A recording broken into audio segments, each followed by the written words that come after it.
mot agriculture me fait penser au plein air, aux animaux et aux fruits et légumes de saison. J'ai pas de cliché par rapport à l'agriculture parce que je connais pas du tout ce milieu. Je suis plutôt curieuse d'en apprendre un peu plus. On va les mettre à l'intérieur et puis je te ferai visiter la ferme après. Super.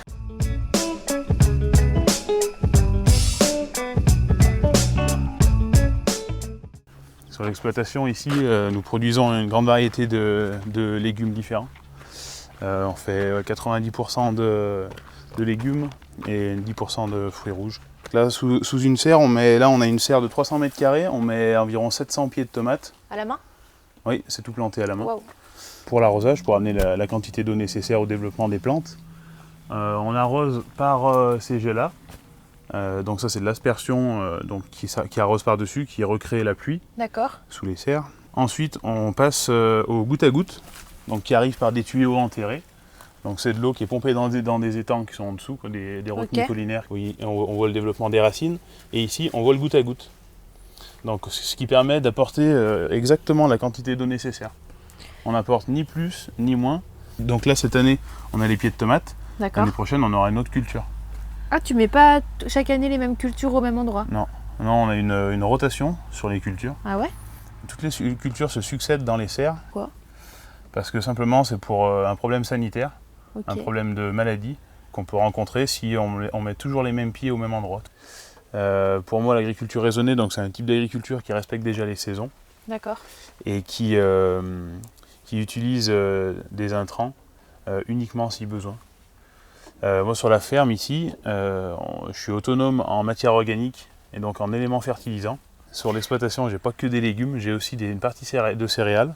Je récolte le blé et je récolte aussi la paille.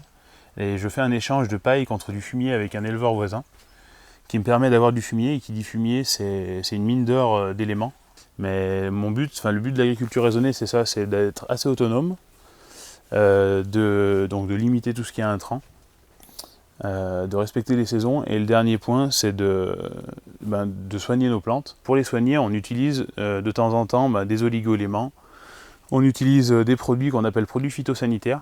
Phytosanitaire, ça veut dire protection des plantes, qui peuvent être d'origine naturelle ou chimique.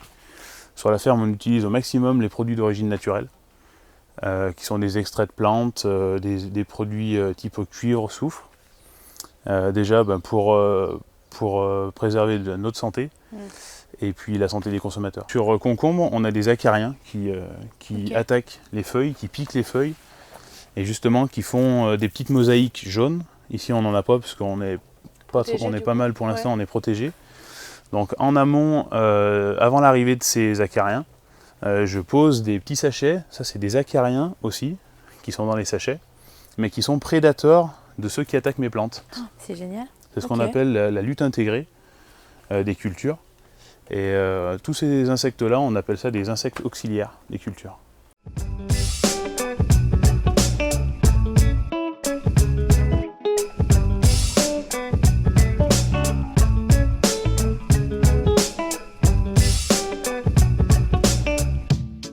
Du coup, tu me parlais des retenues d'eau tout à l'heure?